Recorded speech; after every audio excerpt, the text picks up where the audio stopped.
आजकल मौसम बहुत ज्यादा बेईमान हो चुका है। कहीं पे बारिश हो रही है, कभी सुबह गर्मी हो जा रही है, रात को ठंड हो जा रही है। तो ये क्या हो रहा है सिस्टम पूरा एग्जैक्टली से मैं पूरा डिकोड करने वाला हूँ। हमारा मानसून एग्जैक्टली ऐसा हो क्यों रहा है? हुआ ऐसा कि इस टाइम जो ठंड होनी चाहिए थी दिसंबर टाइम में, दिसंबर जनवरी फरवरी में, वो इतनी हो नहीं पाई। खैर, इंडियन मेट्रोलॉजिकल डिपार्टमेंट बता रहा है कि दिसंबर में ना फिफ्थ ड्राइएस्ट सीजन था ये 1901 के बाद से। तो मतलब 69% जो रेनफॉल दिसंबर में होने चाहिए थी वो हो नहीं पाई। और हुआ क्या, दिसंबर में मानसून रिट्रीट हो गया। रिट्रीट मतलब मानसून को तो आना था बट वो रिट्रीट हो गया पीछे। होता है कि हमारा जो मानसून है वो जुलाई अगस्त सितंबर तक चलता है। उसके बाद सितंबर अक्टूबर नवंबर दिसंबर तक मानसून जो है रिट्रीट होता है। रिट्रीट के टाइम में क्या होता है, जो हमारा पहले साउथ वेस्ट मानसून होता है वो नॉर्थ ईस्टर्न मानसून बन जाता है। तो अभी हुआ क्या, दिसंबर में काफी कम बारिश हुई। इंडियन मेट्रोलॉजिकल डिपार्टमेंट बोलता है कि 69% जो है इस टाइम कम बारिश हुई है 1901 ईयर के बाद। आप लगा लो कि कितना ज्यादा बड़ा इशू है। और अभी हुआ क्या, जनवरी में और फरवरी में जैसी विंटर होनी चाहिए थी, जैसा कोल्ड होना चाहिए था, हुआ ही नहीं। तो अभी मार्च में क्या हुआ है कि जो मानसून है उसने चेंजेस करना शुरू कर दिए।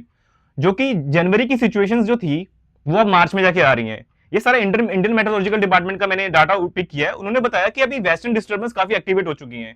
ये वेस्टर्न डिस्टर्बेंस वो है जिनको कि एंड में नवंबर से लेकर दिसंबर के बीच में एक्टिवेट हो जाना चाहिए था। अब ये वेस्टर्न डिस्टर्बेंस एक्टिवेट हो गई है। वेस्टर्न डिस्टर्बेंस क्या है, हमारे जो मेडिटेरियन सी है उसके ऊपर ना एक लो प्रेशर साइक्लोन क्रिएट होते हैं। तो वो जो साइक्लोन जो क्रिएट होते हैं ऊपर, वो जाके हवा में जाते हैं, लो प्रेशर क्रिएट होता है।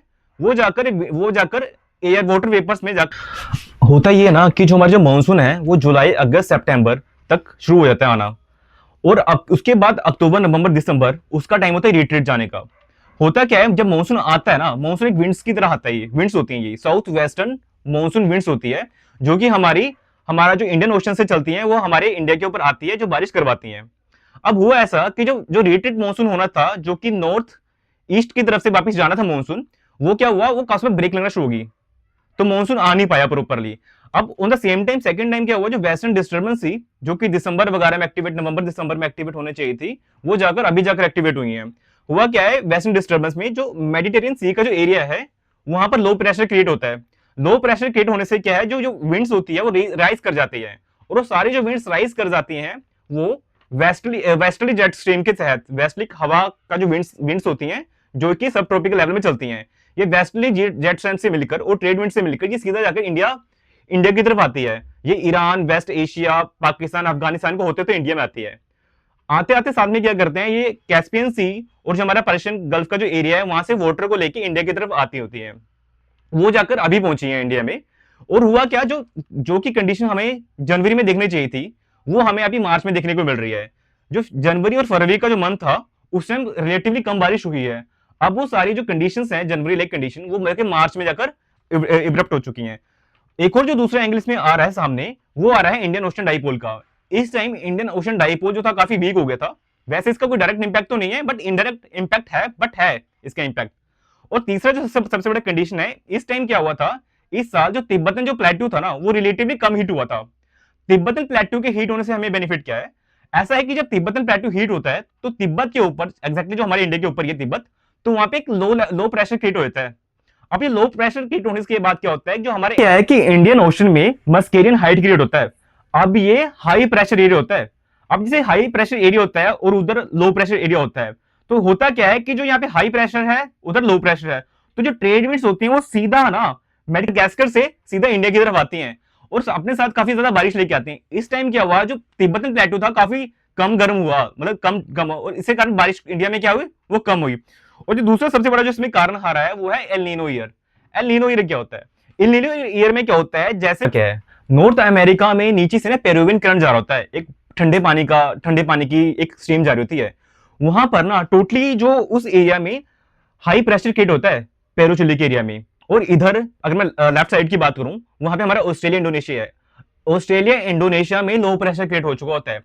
अब जो स्ट्रीम्स की जो हवा है ना वो high pressure to low pressure move कर रही होती है ऑस्ट्रेलिया ऑस्ट्रेलिया की तरफ। अब इससे होता क्या है कि ऑस्ट्रेलिया में जाके इस टाइम बारिश होना शुरू हो जाएगी।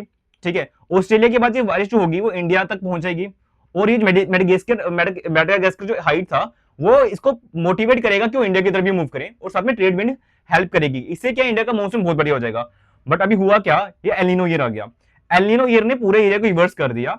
इस टाइम जो हाई प्रेशर जो क्रिएट हो रहा था नॉर्थ अमेरिका में, अब वो लो प्रेशर क्रिएट हो गया। इसके कारण क्या हुआ, अब जो रिस्क हो रहा है कि ऑस्ट्रेलिया में और इंडोनेशिया में ड्राई कंडीशन हो जाएंगी, और फायर के काफी ज्यादा केसेस आ जाएंगे, और on the same time north America में और अमेरिका में बाढ़ लाइक कंडीशन हो जाएंगी।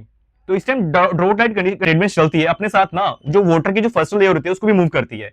इससे क्या, वाटर का जो नीचे है ना वो अपवेलिंग क्रिएट होती है, जो न्यूट्रिशन जो वाटर होता है वो ऊपर ऊपर आता है, जिससे कि फाइटोप्लैंक्टन डेवलप हो जाएंगे उस एरिया में, और ये न्यूट्रिशन न्यूट्रिशन वाटर हो जाएगा, न्यूट्रिशन वाटर हो जाएगा। इससे क्या, फिश प्रोडक्शन ज्यादा इंक्रीज हो जाएगी। अब क्योंकि एलिनो ईयर आएगा तो फिश प्रोडक्शन में भी काफी ज्यादा इंपैक्ट पड़ेगा।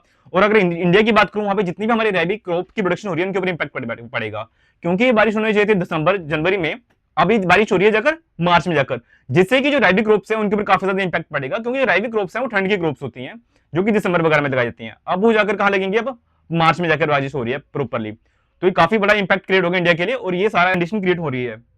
तो फॉरेन के जो जितने भी वेदर फोरकास्टर हैं वो बता रहे हैं कि 2027 होगा जो भी आने वाला है, यहाँ पे काफी एलनीनो ईयर, काफी सुपर एलनीनो ईयर क्रिएट हो जाएगा, जिससे कि पूरे वर्ल्ड में ना काफी ज्यादा इंपैक्ट पड़ सकता है वाटर का। जो मेडियन जूलियन ऑसिलेशन है एमजेओ, ये भी काफी एक्टिवेट हो चुका है। इसमें क्या होता है, जो क्लाउड बेयरिंग जो क्लाउड्स होते हैं, रेनफॉल कराते हैं, जो प्रेशर डिफरेंस क्रिएट कराते हैं, जो वेस्ट से ईस्ट की तरफ मूव करते हैं, ठीक है, वो भी काफी एक्टिवेट हो चुके हैं, जिससे कि ओवरऑल जो बारिश है ना वो इंडिया में इंक्रीज हो जाएगी, अब इंक्रीज हो सकती है। और मेट्रोलॉजिकल डिपार्टमेंट ने ये भी क्लेम किया है कि जो 20-21 तक जो है ज्यादा बारिश होने के चांसेस है, कुछ एरिया में उन्होंने हाई अलर्ट भी डाल दिया है।